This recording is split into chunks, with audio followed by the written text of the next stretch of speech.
Assalamualaikum warahmatullahi wabarakatuh. We are from group 9. We will present about communicative competence, and our member group is me, Sally Sintiani, and my friends Dewi Sintia Kolbunia, Melissa Susanti, and Anissa Fauziza. Okay, the first I will explain about defining communicative competence. According to Delheim's 1967-1972, communicative competence is the aspect of our competence that enable us to convey and interpret message and to negotiate meaning interpersonally within specific context.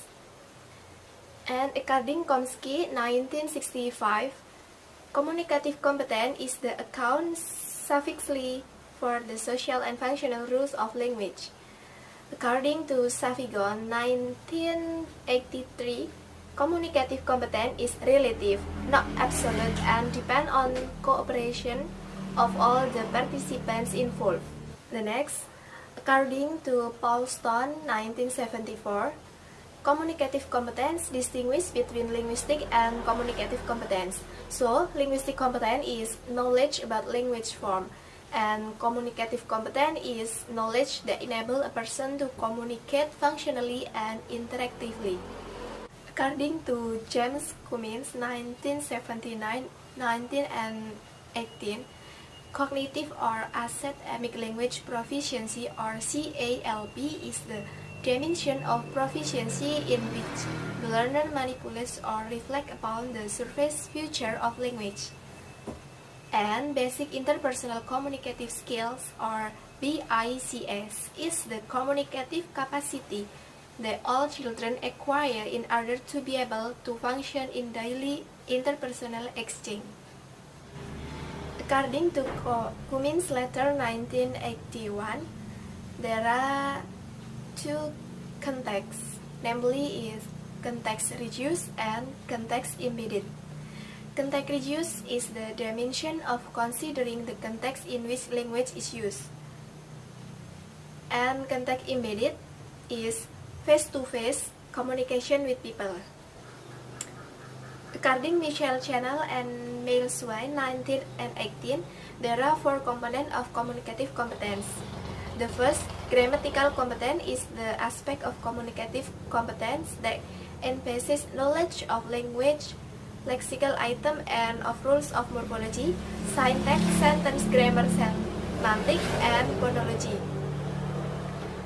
The second, resource competence, the complement of grammatical competence in many ways. It is the ability we have to connect sentences in stretch of resource and form a meaningful word out of a series of utterance. The third, sociolinguistic competence is the knowledge of the socio-cultural rules of language and of discourse. This type of competence requires understanding of the social context in which language is used, the rules of the participants, the information they share, and the function of the interaction. The fourth, strategic competence is the construct that is exceedingly complex. Assalamualaikum warahmatullahi wabarakatuh. Okay, thank you. I want to explain about the next material. I want to explain slide 8 until slide 13. There are three topics for this material. The first topic is language function. The second topic is national functional syllables. And then the third topic is discourse analysis. Okay, let's get started. Okay, the first topic is language function. What is the function? Function are the purpose that we accomplish with language, for example, setting, requesting, responding, greetings, parting, or etc. Functions are directly or indirectly related to forms. Communication is a series of speech acts which are used systematically to accomplish particular purpose. Okay, the next slide is according to Michael Holliday's 1973, there are 7 functions of language. Okay, if you are still confused, you can immediately check in page this book 2051. Okay, the first function of language is the instrumental function. Instrumental function is used to express people's needs or to get things done. In this book, sentences like "This card find you guilty, on your mark, get set, go," or "Don't touch the stuff" have an instrumental function. Okay, and then the next function of language is the regulatory function. Regulatory function, I mean this language is used to tell others what to do. And then the next is the representational function. The representational function, the use of language to convey fact and information. Okay, the next function language is the interactional function. The interactional function, I mean language is used to make contact with others and form relationship. Okay, the next is the personal function. The personal function is the used language is used to express feeling, opinion, and individual identity. A person's individuality is usually characteristic by his or her use of the personal function of the community. Okay, and the next is the heuristic function. The heuristic function is when language used to gain knowledge about the environment.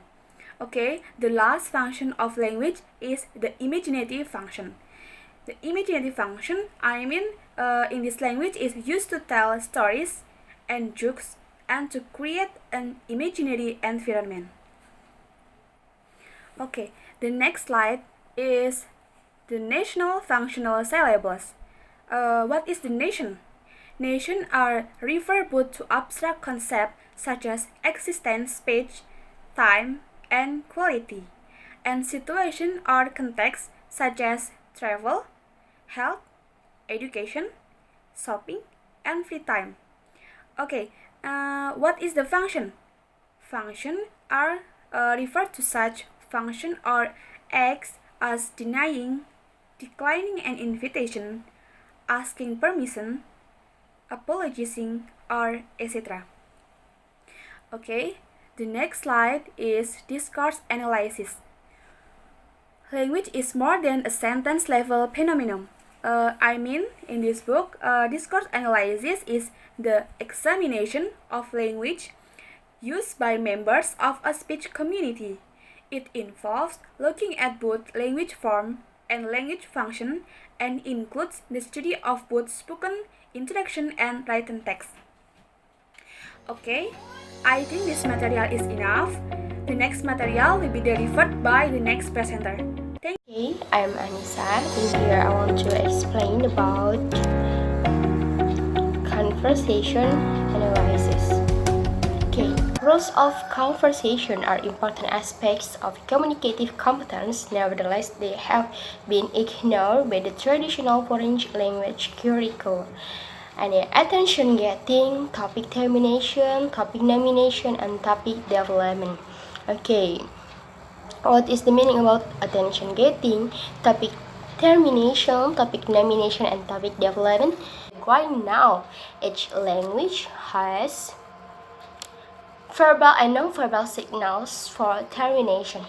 It is important for teachers to be acutely aware of the rules of conversation in the second language and to aid learners to both perceive these rules and follow them in their own conversation. Okay, the next Grecian maxims of conversation and quantity, quality, relevance, and manner. Okay, quantity say only as much as necessary for understanding the communication, and quality say only what is true. Relevance say only what is relevant manner. Be clear of the many foreign language textbooks. Now I'm focusing on conversational discourse. Okay, next about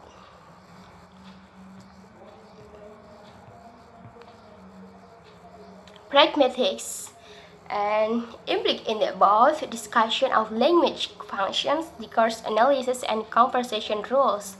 It's the importance of pragmatics in conveying and interpreting meaning.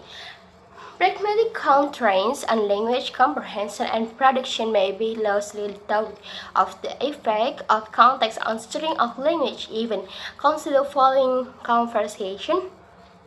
Phone rings. A 10-year-old child picks up the phone. Stephanie, hello. Voice. Hi, Steph. Is your mom there? Stephanie, just a minute. Grabs the phone and yells, Mom, phone. Mom, from upstairs. I'm in the top. Stephanie returned to the phone. She cannot talk now. Wanna leave a message? Voice. Oh, I'll call back later. Bye. Okay. In American. Okay, pragmatic consideration allowed all their participants to interpret what would otherwise be ambiguous sentence. Is your mom there? Yeah. It's not in telephone context, a question that requires a yes or no answer.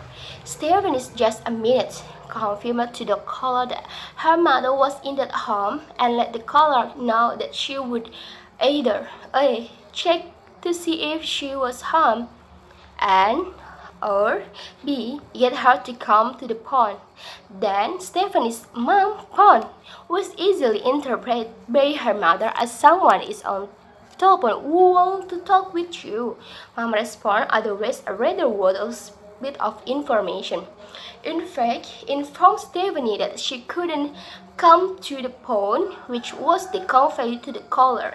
The caller didn't explicitly respond no to Stephanie's offer to take a message, but implicitly did so with I'll call back later.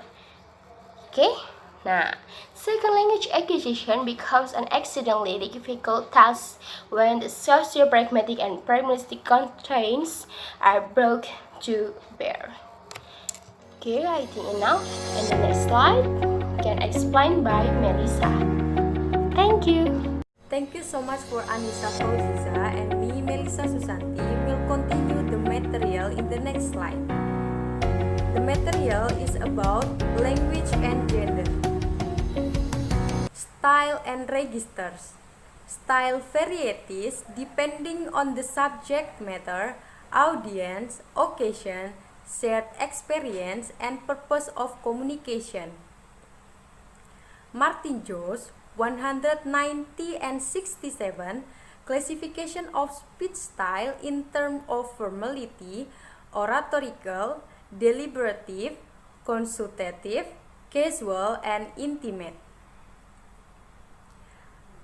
Register varieties depending on social identity of the speaker or social economic status. Nonverbal communication. We communicate so much information non-verbally in conversation that often the verbal aspect of the contact is meaningless. This is particularly true for interactive language function in which social contact in case of important and which is not what you say that counts but how you say it, what you convey with body language, gesture, eye contact, physical distance, and other non-verbal message. Kinetic. Every culture and language use body language or kinesics, non-verbal communication by means of facial expression, behavior, posture, and gesture. Proxemic. It's also meaningful communicative category. Culture very widely acceptable distance for conversation. Artifact. The non-verbal message of clothing and ornamentation also important aspect of communication. Clothes often signal a person's sense of self-esteem, socio-economic class, and general characters. Aircraft. The nonverbal message of clothing and ornamentation also important aspect of the communication. Clothes often signal a person's sense of self-esteem, socio-economic class, and general characters. Eye contact in American culture is permissible, for example, for two participants of unequal status to maintain prolonged eye contact. Not only is eye contact itself an important category, but the gesture as it were of the eyes in some instances key to communication. Eye can signal interest, boredom, empathy, hostility, attraction, understanding, misunderstanding, and other message. Kinesthetics is touching, sometimes referred to as kinesthetics, is another cultural communication. How we touch others and where we touch them is sometimes the most misunderstood aspect of nonverbal communication. And the last one is olfactory dimensions. Our noses also receive sensory nonverbal message. The olfactory modality is of course an important one for the animal kingdom. But for the human race, two different cultures have established different dimensions of olfactory communication.